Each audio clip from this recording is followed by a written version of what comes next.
Hi, my name's Bryant, and this is my Pixel project. So this is engine.cpp. This part right here is the default constructor. So it just gets the video mode for the pixels from 1920 and 1080, then creates the M window, which is the render. Then I passed it the video mode argument. The string to display, and just set the style just to the default mode. Then for engine.run function, made the clock and time object, which controls the time since the last frame occurred, and a time object that returns the time that's passed in seconds. This is just the unit tester. This part is the game loop. So as long as M window's open, the function's going to keep going until an event happens where they close the window. But for now, this is where we make time 1. We get the elapsed time from the clock, and we restart the clock. And then we call the other private functions of engine. We call the input the update. And for update, we pass the time as seconds, and then we call our draw function. So for input, there you go. I changed it a little bit. I'm keeping track of the number of clicks that the user does, along with I'm watching the events. Made an event queue. So as long as there's an event going on, it'll go through a couple of different if statements. If they close the window, the window will close, and the program will be terminated. If they push the mouse and they push the left side, then they'll start generating the pixels. I upped it to 10 pixels. This gets the vector to I location for what pixel they're currently clicked on. Then this generates the number of vertices. And if you've been keeping track of, if it's an even number, it's going to generate somewhere between 325 vertices. Then it's going to create the particle spot, and we're going to pass the window, the x, which is the number of vertices, and the location of it's at, and we're going to push it into the vector. If it's not an even number, then it generates between 100 and 25. Or my mistake, this would be 299. Then it does the same thing. It creates the spot and pushes it back to the M particle vector. Then at the end of the for loop, after it's done generating everything, it ups the number of clicks. It just increments it by 1. Then this is the update function for engine.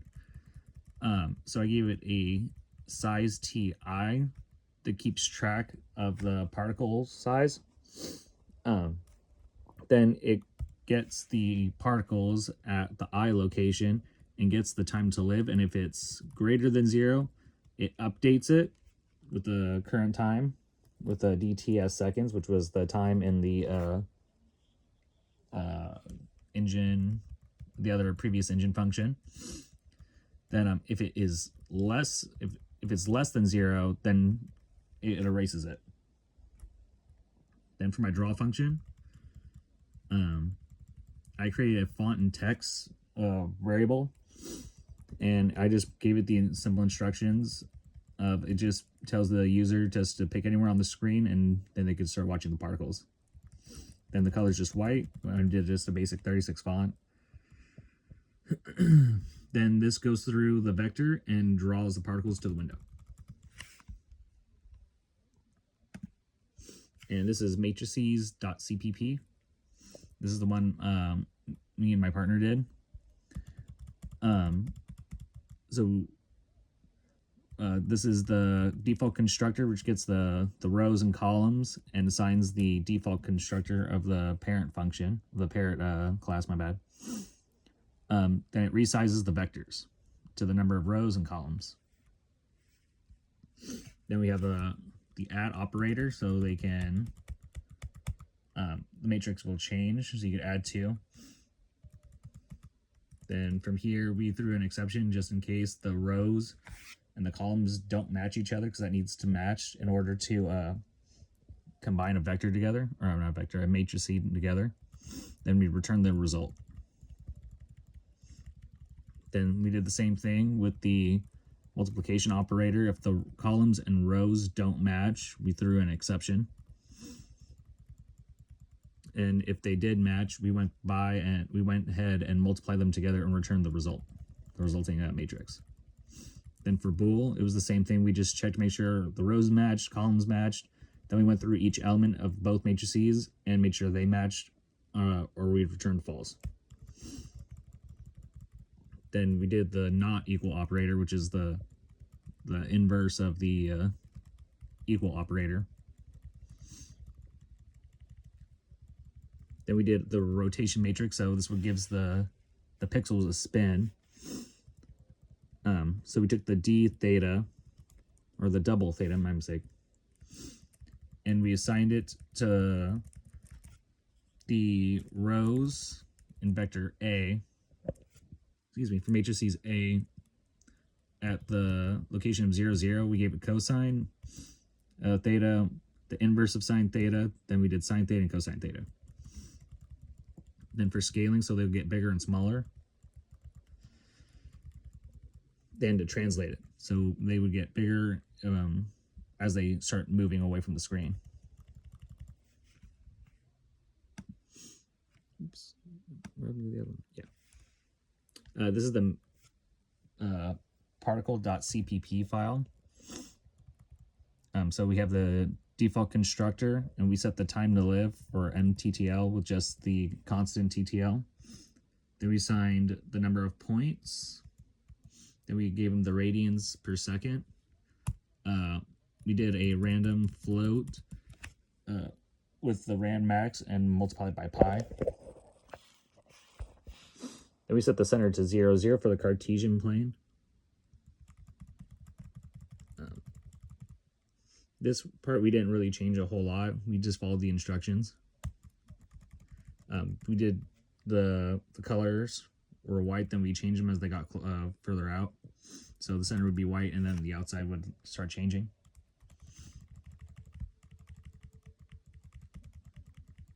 Then this is where we draw the vertex array for the triangle fan. So we set the center with the vector of the 2f center. We mapped it to the pixels, so that way when it would rotate, it would create the whole pixel, the whole little particle that's kind of blowing and like spinning. Then we went over the number of points we had, and then we mapped each pixel to it. Then we drew. Then this is where we updated, so if it was so if the time was less, so we took, this is where we would update them. So we took the time to live and we minus the time that was passed, then we rotated them and we scaled them. And this is where they were, this is this function for the rotate theta. This is where they were rotating, it just gave them that spin. And this is our scaling function.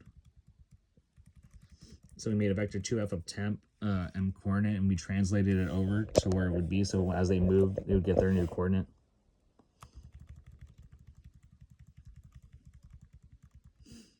And this is where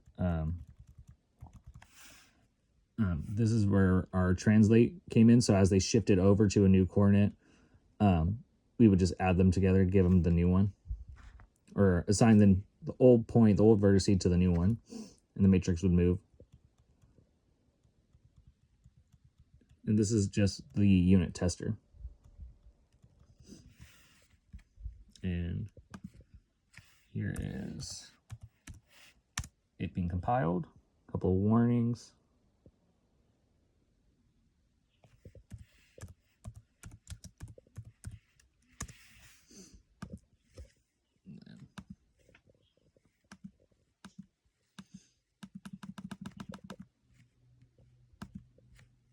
Yeah, and that's our particle project.